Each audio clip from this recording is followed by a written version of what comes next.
Oi, este é o Conexão. Segundo a Secretaria de Estado de Segurança de Estado de São Paulo, a cada 5 dias há um caso de injúria racial em instituições de ensino público. Mesmo com tantos casos e a existência da Lei 10.639, 40% das escolas públicas não abordam o racismo no currículo, segundo pesquisa do INEP, que também informa que 40% dessas escolas não falam sobre desigualdade social e 52% não tratam a diversidade religiosa.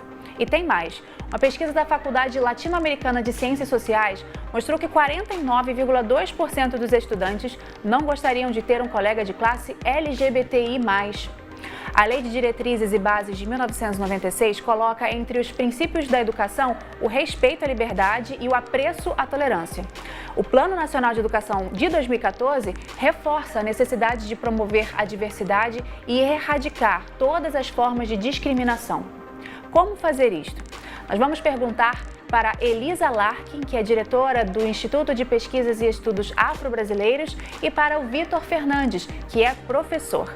Gente, muito obrigada pela participação de vocês aqui com a gente hoje. Eu gostaria de começar perguntando sobre a própria lei, né? A Lei 10.639, que trata da necessidade e obrigatoriedade de falar sobre as culturas de matriz africana, as questões religiosas também. O que vocês lá no IPAfro percebem, Elisa? Essa lei pegou, pelo menos em algumas regiões do Brasil, ou ainda não? Eu acho que pegou no sentido de a consciência de alguns professores e algumas escolas quererem levar esse assunto à frente. O que não pegou é a institucionalização desse assunto dentro de um currículo consistente. Nós temos iniciativas nessas 60% das escolas que abordam esse assunto. Provavelmente a grande maioria falam no dia 13 de maio e no dia 20 de novembro. E devemos lembrar também que tem a Lei 11.645 de 2008, que vem complementar a Lei 10.639. E os dois assuntos precisam ser abordados. E os dois também englobam a questão das relações étnico-raciais. Então, me parece que a lei pegou na consciência, sobretudo, daqueles professores que têm alguma ligação com o movimento histórico que propôs e fez com que essa lei viesse a vigorar, que é o movimento social afro-brasileiro negro. E aí a gente está falando de uma lei, pelo menos a 10.639, que é de 2003, a gente está em 2019. Exato. Você acha que está numa velocidade adequada? Não, de forma nenhuma. Me parece que há uma grande tendência de que a escola, nessas datas, traga, sobretudo, atividades lúdicas, né? Capoeira, culinária, esse tipo de referência, que é ótimo, mas essas referências precisam ser fundamentadas em uma história muito mais cheia de conteúdos e que vai muito além do período da escravização dos povos africanos nas Américas. Porque se a gente não pensar quem é esse africano que chegou a ser escravizado aqui, a gente não vai superar os preconceitos que já vêm com a criança pequenininha para a escola, né? Aquela coisa de macaco, etc e tal. É baseado nessa ideia de um povo, dos povos africanos como incapazes de criar conhecimento, tecnologia, cultura, o mesmo que acontece com os povos indígenas. E aí, Vitor, quando a gente fala sobre a questão da diversidade, algo que é tão importante a gente falar no Brasil, diante de tantos crimes direcionados e feitos contra a população LGBTI, enquanto professor de sociologia, né, que é onde você tem trabalhado atualmente, é um pouco mais natural falar sobre esses assuntos de diversidade ou também é preciso puxar esse fio? Não é algo só natural, não. É algo que faz parte do currículo, né, das ciências sociais. É um tema clássico, né, da antropologia particularmente. As discussões de gênero, você tem antropólogas como Margaret Mead que discutiram isso nos anos 40, né? Simone de Beauvoir, filósofa que discutiu essa questão nos anos 50, 60, enfim. Então, faz parte do currículo das ciências sociais. A gente não precisa forçar a barra para discutir esses temas, não. Isso ocorre, primeiro, porque está no currículo, é um tema clássico das ciências sociais, e outra, os alunos estão discutindo e falando disso a todo momento, né? A filósofa Viviane Moselle, numa palestra que ela deu falando que, olha, que querem proibir os adolescentes de falarem de sexo nas escolas, só que eles falam disso a todo momento. Adolescentes falam de gênero e sexualidade o tempo inteiro. Então, nada mais adequado do que o professor que estudou e está qualificado e capacitado para fazer essa discussão, qualificar essa discussão. Ele não vai trazer essa discussão como se ele estivesse inventando, uma pauta, né? forçando alguma coisa que não está ali, né? Ao contrário do que alguns querem fazer crer, como se a gente estivesse forçando uma barra para discutir gênero nas escolas. Eu, inclusive, tenho... Mas deixa eu só te interromper nesse ponto, porque tem a ver com o que você acabou de falar. Você percebe um certo temor dos professores em falar sobre isso quando o assunto chega? Sim, então, nos últimos anos, eu sou professor há 10 anos e há 10 anos eu lido com isso, né, de sociologia. Eu, particularmente, sempre tratei com isso e tenho dado uma atenção maior nos últimos anos. Mas eu percebo que nos últimos anos, nos últimos particularmente 2 anos, tem tido um medo maior em discutir esses assuntos, porque você tem um movimento contrário a essa discussão na sociedade que é muito forte também, grupos conservadores que se opõem à discussão de gênero na escola. Inventaram o termo, que não é um conceito, é um termo, ideologia de gênero, que é um termo completamente inadequado, não é oriundo da academia, ele é oriundo de grupos religiosos que não estudam, que não conhecem o assunto. E que não é reconhecido pelas nossas instituições de educação. Né? Não tem nenhum estudioso das ciências sociais. Essa não está na escola, não tá é verdade. Não existe, não é oriundo de ninguém da academia, é um termo totalmente inadequado que, na verdade, tenta desqualificar, porque quando você fala em ideologia de gênero, você está colocando como se a gente quisesse impor uma ideia, uma doutrinação, uma visão de mundo, que, na verdade, os alunos estão discutindo isso a todo momento. Eu gosto de dar como exemplo algumas situações de sala de aula em que, por exemplo, quando eu coloco os temas no quadro, por exemplo, para os alunos escolherem os seminários que eles vão fazer, e eu deixo os alunos escolherem, né? O tema de gênero é sempre o mais disputado. Ou o mais disputado ou um dos mais disputados. No primeiro ano, quando a gente discute antropologia, para discutir as questões de gênero é o mais disputado. Quando no terceiro ano está discutindo os movimentos sociais, e a gente discute vários movimentos, entre os quais o movimento feminista é um movimento mais escolhido, mais disputado. Na última aula agora, semana passada, retrasada, que os alunos apresentaram sobre feminismo, eu tinha estipulado, olha, um tempo de aula para isso, mas não deu. Eu tive que deixar mais um tempo para eles apresentarem o seminário, que aliás foi brilhante, para que no outro tempo de aula a gente pudesse fazer discussões, porque eram muitas discussões, então os alunos anseiam por discutir isso. Mas só gostaria de saber isso, você percebe um certo temor dos professores? Então, sim, tem tido esse temor, porque já teve casos de professores demitidos porque discutiram isso em sala de aula, em escolas privadas, e... Logicamente, você está vendo o seu colega que foi demitido por ter feito essa discussão, porque às vezes o pai do aluno é muito conservador e tal, e aí esse professor tem medo de lidar com essas questões. Alguns estão evitando de lidar com esses temas, não só a questão de gênero, a questão de sexualidade, a questão racial também, porque eles consideram que qualquer coisa é uma doutrinação. Então, alguns professores estão, infelizmente, evitando de tratar esses temas, o que é um completo absurdo. Os professores não só podem, como devem lidar com esses temas. A legislação permite, não só permite, ela estimula a gente a tratar. Não só na sociologia, a gente falou de Constituição e a gente falou da lei de bases, né? Assim, tá lá, tá previsto que isso aconteça. Queria até trazer para essa conversa mais uma pessoa, que é o André Machado. Ele é psicólogo e também professor da Universidade Estadual do Amazonas. Olá, professor André, o senhor me ouve bem? Olá, ouço sim, boa tarde. Muito obrigada por participar com a gente. Eu queria trazê-lo justamente para essa parte da nossa conversa, né? A gente sabe de alguns familiares, né? Alguns parentes de alunos que se incomodam quando essas conversas são feitas em sala de aula.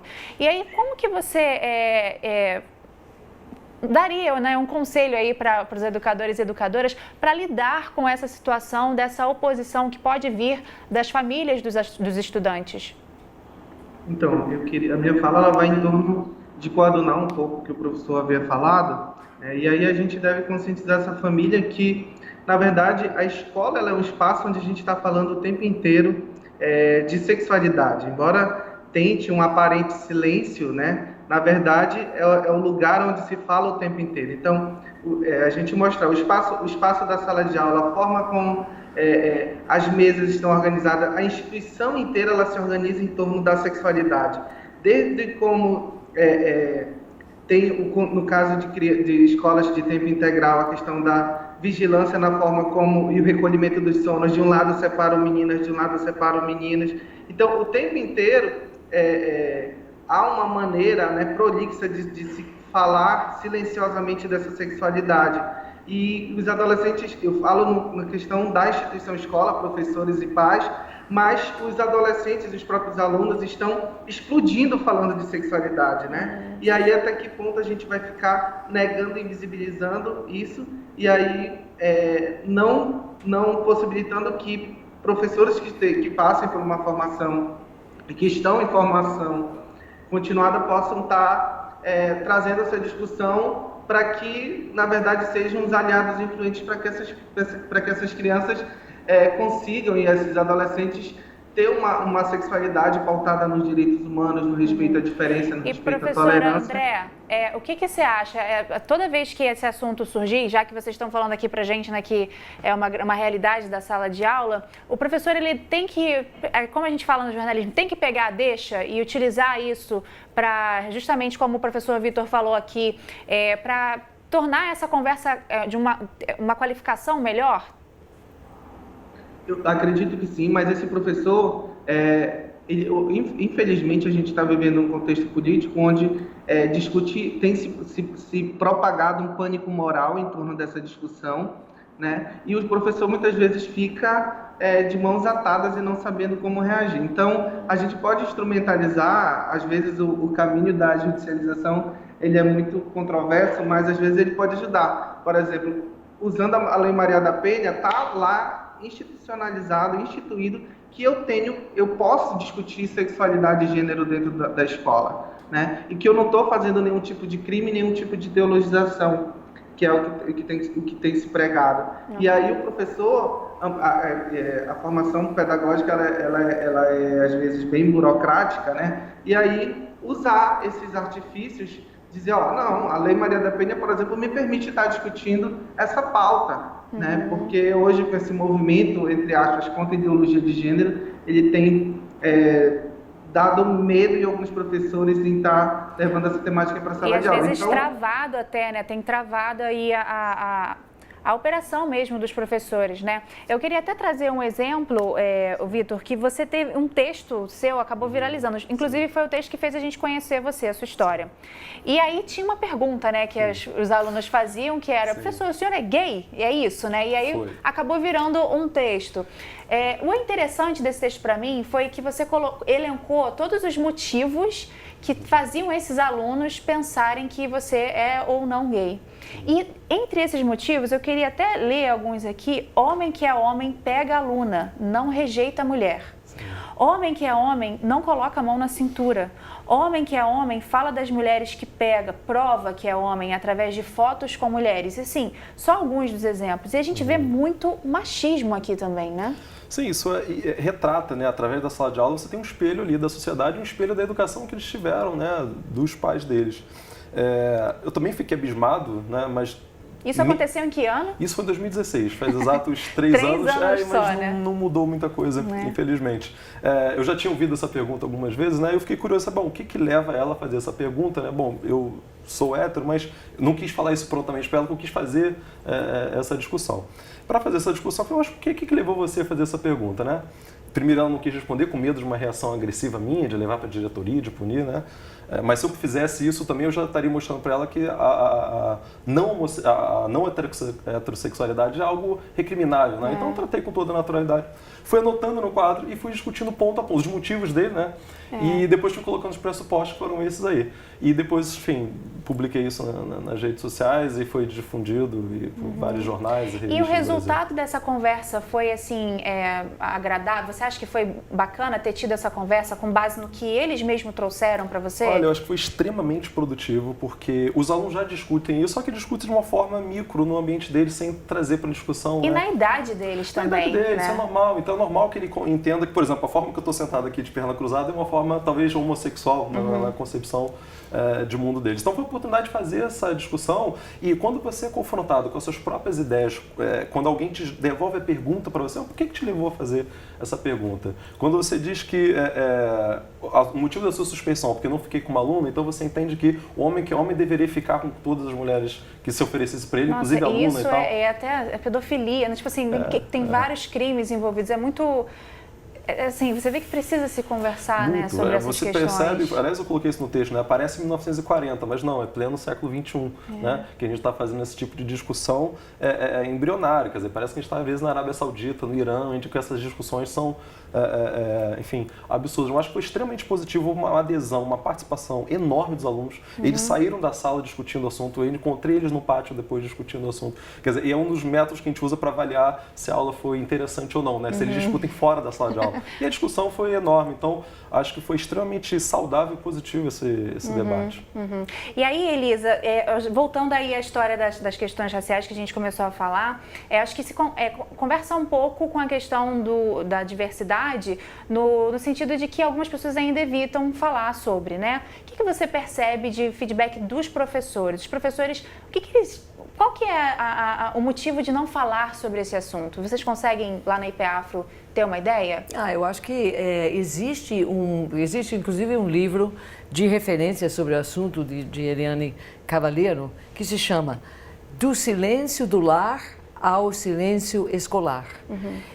O silêncio é o que reina sobre a questão racial. Hoje, talvez menos, mas o silêncio ainda reina no sentido de se aprofundar alguma discussão. A discussão continua extremamente superficial. Então, eu fico pensando que, possivelmente, se a gente pudesse ter uma discussão na sala de aula aberta como essa, né, sobre o porquê que a pessoa chama o outro de macaco. O que está atrás dessa questão já seria uma maneira perfeita de introduzir a ideia de que é muito pelo contrário. O povo africano é quem traz para o mundo, para a civilização humana, a tecnologia. A África é o primeiro grande palco das maiores revoluções tecnológicas se nós sairmos dessa janela histórica dos 500 anos da escravização dos povos africanos nas Américas. Então, muitas vezes as pessoas acham que aquilo ali é uma coisa que não diz respeito à realidade do aluno, mas se a gente puder pensar o porquê desse epiteto de macaco, né, já nos leva a uma série de coisas. E também nos leva ao insulto racial, que na verdade é um pedaço muito pequeno do que é o racismo. O racismo é muito mais do que o insulto racial. O racismo é aquele sistema que faz com que os alunos já estão divididos inconscientemente, né, dentro de um espaço escolar e dentro do espaço da sociedade. E os caminhos estão quase definidos. Então, se a gente não tiver instrumentos, ferramentas específicas para trazer essas pessoas negras para os diferentes espaços da sociedade, os empregos, as empresas, as universidades. E aí é que vem a questão das políticas como cotas. Nós temos uma cota de 100% para os brancos durante muito tempo e temos outras cotas que favoreceram diversos segmentos da elite brasileira durante muito tempo. Então, a cota para o negro não é uma coisa assim da pessoa ocupar seu lugar ou querer entrar na fila antes de você.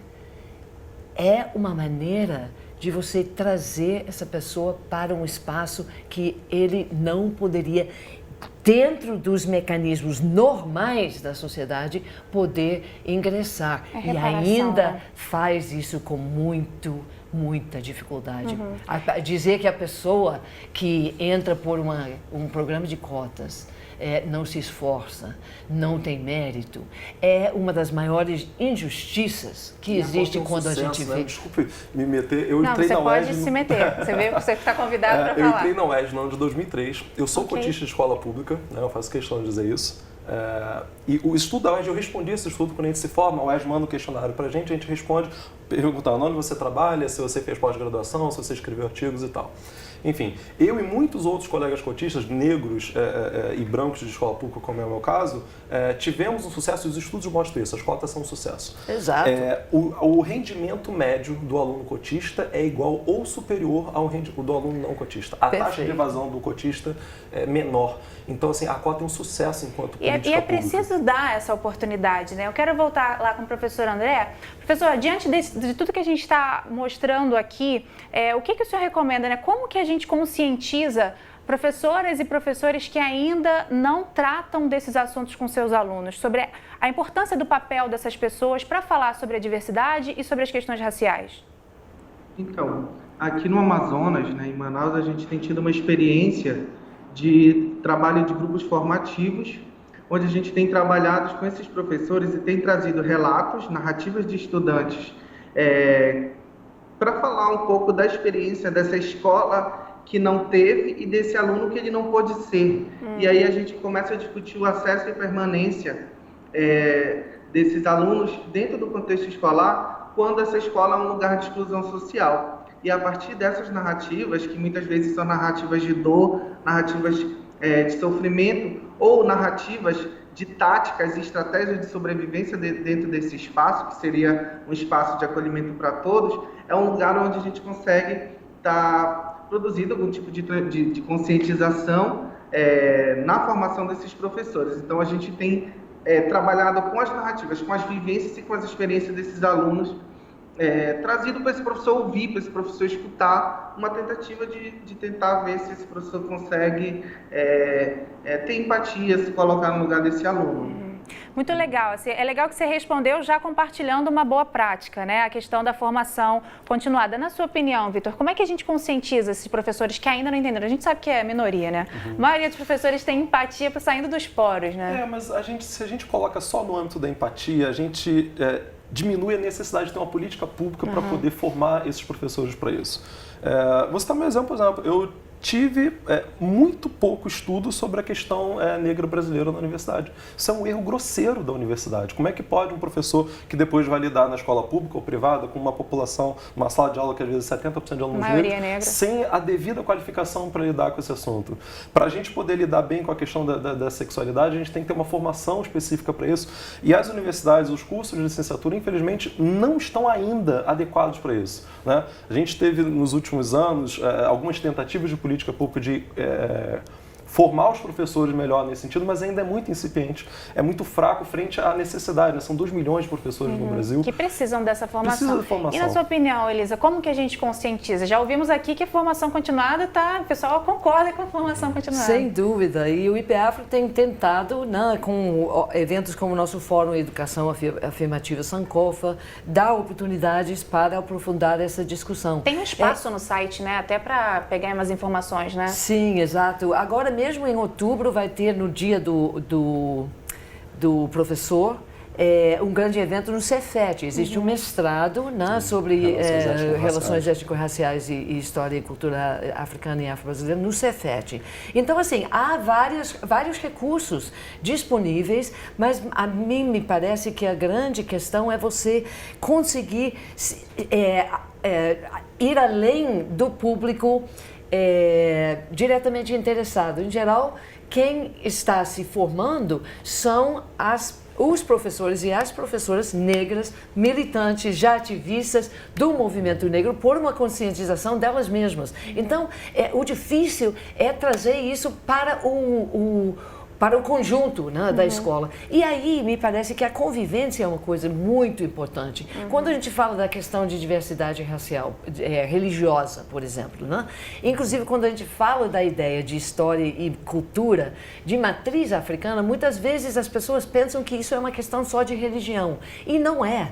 É muito mais do que religião. Mas, por outro lado, se a gente consegue superar a hostilidade que vem com as ideologias rígidas de fora e estabelece um diálogo, quando as pessoas se conhecem, quando essas quantas porcentos que não querem conhecer um colega LGBT, quando a pessoa Convive, a maioria das vezes a barreira vai ser. É uma boa, né? Gerar esses espaços de convivência, né? A gente está chegando ao final do programa, eu quero agradecer ao professor que falou com a gente lá do Amazonas, professor André, muito obrigada, viu? Volte sempre à conexão. Que agradeço. Grande abraço. A vocês também que estão aqui no Rio, mais pertinho, muito obrigada também por virem, por dividirem a sua experiência, dividirem os conhecimentos que vocês no IPAFRE já têm. Muito obrigada, viu? A gente quer até deixar aqui para você o IPAFRE, o ipafro.org.br, onde você pode ter bastante informação, trocar ideia enquanto professor e professora também tem um espaço legal lá, viu? Se você quiser rever essa e outras entrevistas, é só acessar o futuraplay.org, viu? E fica com a gente nesses 15 dias especiais para os professores, que tem muita coisa legal por aí. Nenhum sem professor e hashtag Dia do Professor. Um beijo e até a próxima!